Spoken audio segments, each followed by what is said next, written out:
The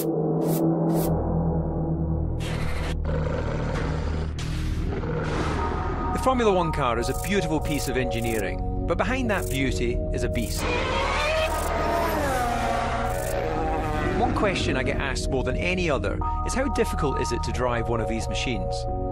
I've been invited by Red Bull out here to Barcelona to drive their championship-winning RB8, and it should give you some idea of how difficult it is to drive an F1 car, both from a physical and technical point of view. So we have a full support crew here. Tony Burrows is operating the test team here and will be talking to me once I'm in the car.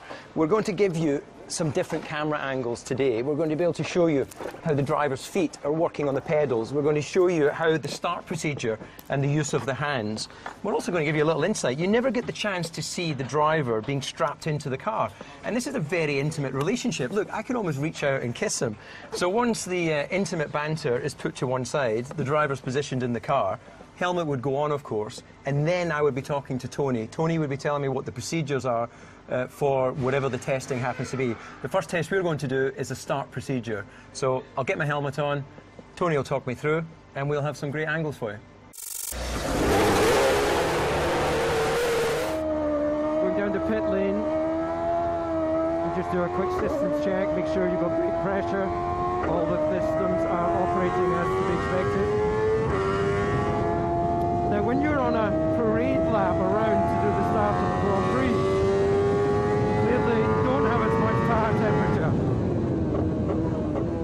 So you're desperately trying to maintain the heat in the system.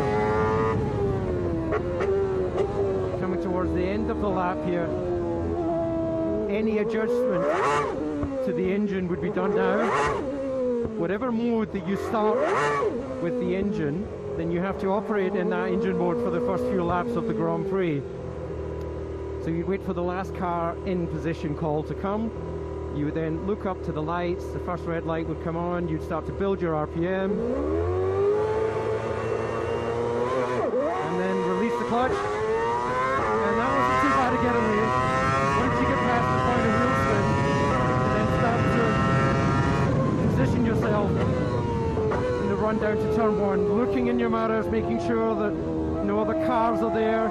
You'll be able to see in the cockpit. We only have two pedals in the Formula One car. The clutch is in the back of the steering wheel.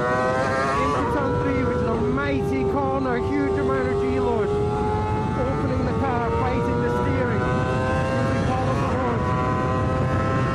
And then again, hard on the brakes into four. A huge amount of braking force goes through your left foot. Early apex, long exit, I can feel the force on my neck as I try and accelerate out of the corner.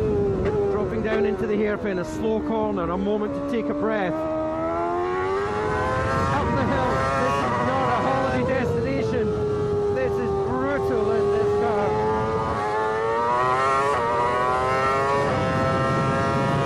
And hard on the brakes again, I can feel that massive hit, like a sledgehammer in the back of your head. Huge amount of wheel spin as I apply too much throttle. That's not good for surface temperature of the tyre. Into the kink, overcooked it slightly on the way in. It's made me a bit slow and out of position at the chicane. And then out of the chicane, through the last corner, and you do it another 60 times.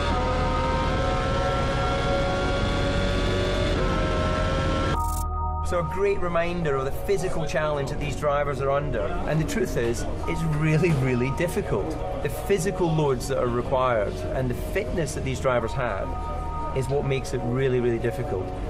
Formula One cars are like on-off switches. If you're not in the high-speed zone, you turn off the brakes, you turn off the tires. So you have to go out and give maximum attack. And if you can't do that, forget it. They are really difficult to drive.